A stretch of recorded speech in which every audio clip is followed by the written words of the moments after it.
अस्सलाम वालेकुम दोस्तों। आज हम पढ़ेंगे अपनी new topic ECG of left bundle branch block LBBB. तो मैं हूं डॉक्टर जमील अहमद और हमारा चैनल जो है, टॉपिक शुरू करने से पहले मैं आपको अपने चैनल के बारे में बताता चलूं कि हमारे चैनल का नाम है essential medical learning with doctor Jameel Ahmed. तो आपसे रिक्वेस्ट ये है कि आप हमारे चैनल को सब्सक्राइब करें और शेयर करें ताकि दूसरे लोग भी इससे फ़ायदा ले सकें, और बेल आइकन का जो बटन है उसे प्रेस कर दें ताकि जो नेक्स्ट अपडेटेड वीडियोस हैं वो आप तक पहुंचती रहें।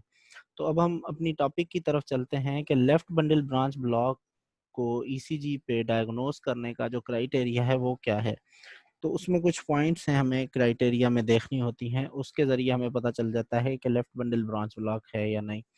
देखें कि नॉर्मली हमने पढ़ा है पहले पिछली वीडियोस के अंदर कि क्यूआरएस कॉम्प्लेक्स जो नॉर्मली होता है वो लेस देन 120 मिली सेकेंड्स का होता है। मसलन हमने पहले बात की थी कि जो एक स्मॉल स्क्वायर होता है वो होता है 40 मिली सेकेंड्स का, तो तीन स्मॉल स्क्वायर जो हैं वो होते हैं 120 मिली सेकेंड्स, क्योंकि एक 40 का हुआ तो दो 80 के हुए और तीन 120 मिली सेकेंड्स के हो गए। तो क्यूआरएस कॉम्प्लेक्स नॉर्मली 120 मिली सेकेंड्स से कम होता है। ओके, मैक्सिमम 120 तक जाता है लेकिन 120 से रेज नहीं होता नॉर्मली। अब लेफ्ट बंडल ब्रांच ब्लॉक या राइट बंडल ब्रांच ब्लॉक हो, दोनों के लिए ये क्राइटेरिया है कि जी क्यूआरएस कॉम्प्लेक्स जो है वो वाइड होता है, यानी 120 मिलीसेकंड से ज्यादा। और भी डीडीज हैं जैसे वॉल्फ पार्किंसन वाइट सिंड्रोम हो गई, वेंट्रिकुलर टेकिकार्डिया, वेंट्रिकुलर फिब्रिलेशन, उनमें भी जो है वो क्या होता है, जो मतलब क्यूआरएस कॉम्प्लेक्स है वो वाइड होता है। इस पे हम अलग से एक क्लास लेंगे कि भाई वाइड क्यूआरएस कॉम्प्लेक्स कौन सी मतलब जो है डिजीजेस हैं जिनमें ईसीजी में हमें मिलता है। लेकिन बहरहाल इस टाइम आपको ये दो चीज़ें ज़रूर ध्यान में रखनी है कि राइट बंडल ब्रांच ब्लॉक हो या लेफ्ट बंडल ब्रांच ब्लॉक हो, दोनों में ही जो है वो मतलब क्यूआरएस कॉम्प्लेक्स वाइड मिलता है। ओके, उसके बाद दूसरी जो पॉइंट है हमने पहले भी पढ़ी थी कि नॉर्मली जब भी हम ईसीजी की तरफ देखते हैं तो ईसीजी में जो V1 लीड होती है उसमें एस वेव डोमिनेंट होती है।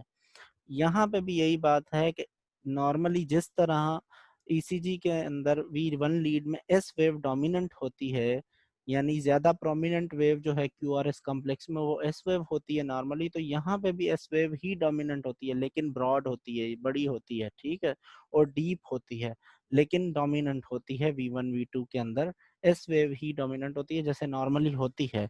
ये नॉर्मल फाइंडिंग नहीं है बल्कि ये नॉर्मल फाइंडिंग ही है, आपको समझना है, क्योंकि ये पॉइंट डिफरेंशिएट करती है इसे राइट बंडल ब्रांच ब्लॉक से, क्योंकि उसके अंदर जो है वो एस वेव डोमिनेंट नहीं होती बल्कि आर वेव डोमिनेंट होती है, जो हम अपनी नेक्स्ट क्लास में डिस्कस करेंगे। उसके बाद जो है वो आर वेव डोमिनेंट होती है V5 V6 में, ये भी नॉर्मल फाइंडिंग है क्या कि V5 V6 के अंदर नॉर्मली आर वेव ही डोमिनेंट होती है। अगर आर वेव डोमिनेंट नहीं होगी तो एबनॉर्मलिटी समझेंगे या बना जो है poor progression of R wave समझेंगे। तो ये भी नॉर्मल फाइंडिंग है, लेकिन मतलब जो है मतलब ये बताने का क्या फायदा है कि आपको समझ में आ जाए बातें, ठीक है, कि ये नॉर्मल ही है, कोई एबनॉर्मल फाइंडिंग्स ये दो नहीं है। उसके बाद जो असल चीज है यहाँ पे डिस्कस करने की कि ये जो आर वेव डोमिनेंट होती है V5 V6 में, तो इनमें एम शेप्ड या एम वेव पैटर्न आता है, या उसे RSR पैटर्न कहते हैं या नॉच्ड आर वेव कहते हैं। वो या तो V5 में मिले या V6 में मिले, तो दोनों में से किसी एक पे भी मिले तो हम कहेंगे, यानी पहले सबसे पहले क्या होना चाहिए, QRS complex should be widened यानी ग्रेटर देन 120 मिलीसेकंड्स या थ्री स्मॉल जो बॉक्सेस हैं उनसे बड़ा होना चाहिए। ओके, उसके बाद जो है एम वेव पैटर्न या RSR पैटर्न मिले या नॉच्ड आर वेव मिले हमें V5 पे या V6 पे या दोनों पे। ओके, उसके बाद जो दूसरी चीज है वो लीड वन और एवीएल। याद रखें हमने जब प्रिकॉर्डियल लीड्स की बात की थी तो उसमें बात की थी कि V5 और V6 जो है ये हैं तो एंटीरियर लीड्स, लेकिन ये थोड़ा सा लेटरली मना प्लेस होती हैं, यानी ये लेटरल जो पार्ट है हार्ट का उसे ही कवर करती हैं। तो जिस तरह V5 V6 पे पैटर्न हमें एम वेव पैटर्न या RSR पैटर्न या नॉच्ड आर वेव पैटर्न मिलेगा, उसी तरह लीड वन और एवीएल में भी मिलेगा, क्योंकि ये भी लेटरल लीड्स ही हैं।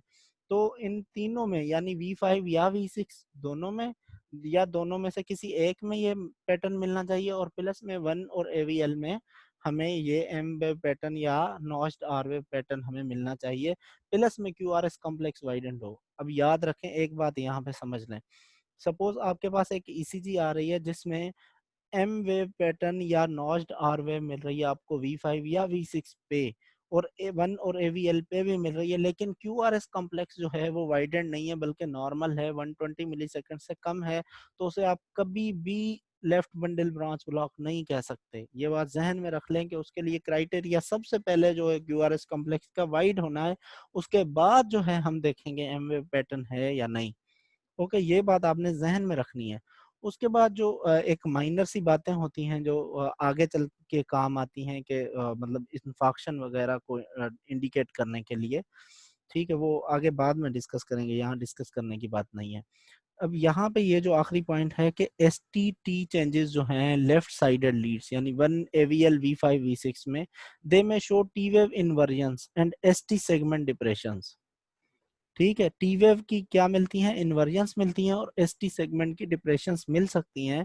और यहाँ पे ये इनका मिलना दैट डज नॉट इंडिकेट, मतलब जो है वो इस्कीमिया को इंडिकेट नहीं करता। मतलब अगरचे एक बंदा है जिसकी ईसीजी पे हमें लेफ्ट बंडल ब्रांच ब्लॉक के ये सारे पैटर्न्स मिल रहे हैं, और प्लस में उसके 1 AVL और V5 V6 में टी वेव इन्वर्जन मिल रही है और एस टी सेगमेंट डिप्रेशंस भी मिल रहे हैं, तो that is the normal finding, that does not indicate जो है वो मतलब इस्कीमिया या इन्फॉक्शन को इंडिकेट नहीं करती। ये बात आपने जहन में रखनी है। ये लेफ्ट बंडल ब्रांच ब्लॉक में एक नॉर्मल फाइंडिंग है, ये इस्कीमिया को इंडिकेट नहीं करती।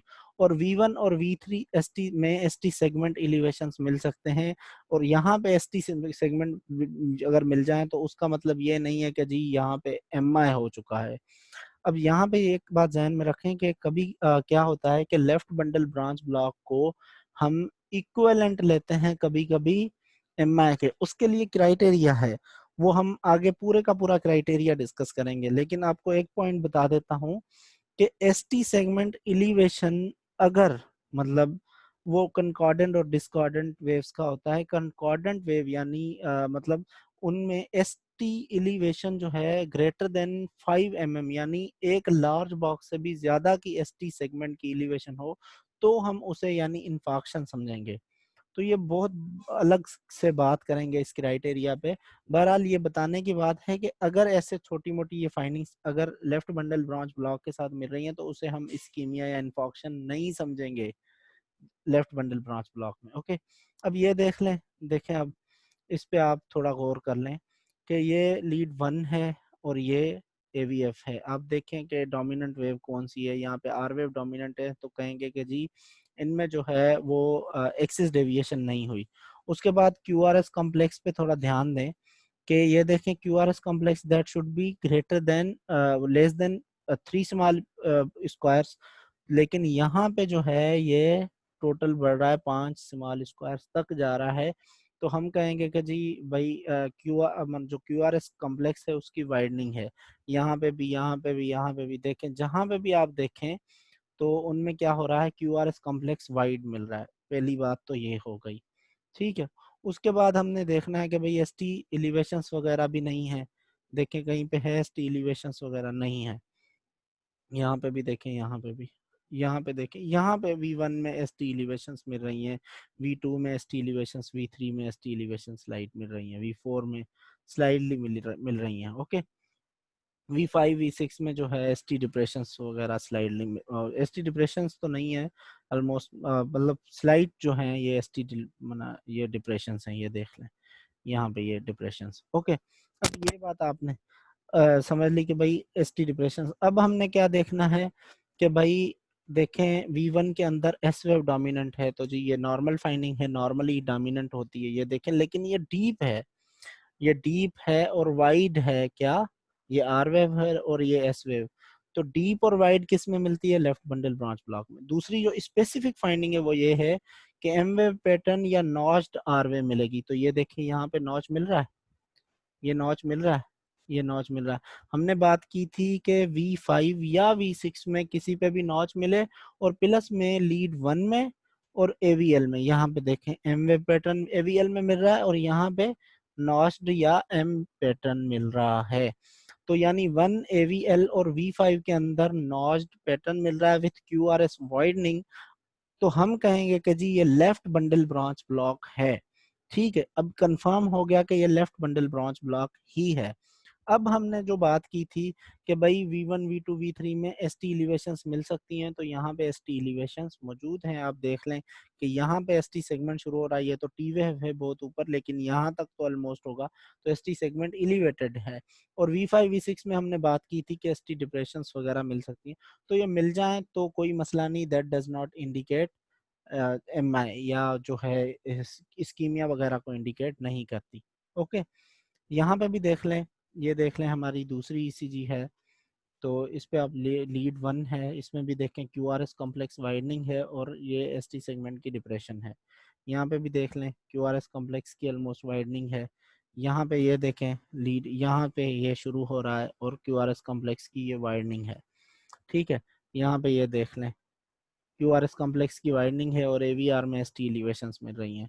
VL जो है इसमें ये देखें एम वेब पैटर्न मिल रहा है। ठीक है, अब यहाँ पे ये नॉच पैटर्न मिल रहा है, ये हल्का सा नॉच है, देखें ये यहाँ पे नॉच है स्पेसिफिक, यहाँ पे सही नजर आ रहा है, और यहाँ पे एम वेब पैटर्न नजर आ रहा है, QRS वाइडनिंग। तो हम जल्दी जल्दी जाएंगे, देखेंगे V1 में इसमें डोमिनेंट वेव कौन सी है, देखा कि जी V1 में S वेव डोमिनेंट है, तो फिर भाग के जाएंगे V5 और V6 की तरफ।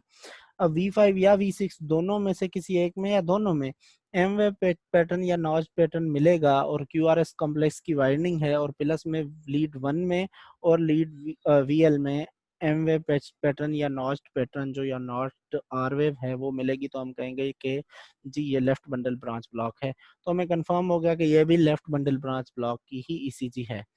अब यहाँ पे ये देख लें कि मतलब कंपेयर करने के लिए कि ये V1 है, ये V1 में ये ST एलिवेशन की बात मैंने नोट करवानी चाहिए आपको कि आप देखेंगे ये ST एलिवेशन को इंडिकेट कर रहा है, क्योंकि ये PR सेगमेंट है, ये आइसोइलेक्ट्रिक लाइन है, ये ST सेगमेंट की एलिवेशन है, that is normal finding, that does not indicate ischemia और इन्फाक्शन। ठीक है, ST सेगमेंट की तो एलिवेशन है, लेकिन यहाँ पे ये ST सेगमेंट जो एलिवेशन है ये इस्कीमिया या इन्फाक्शन को शो नहीं करता।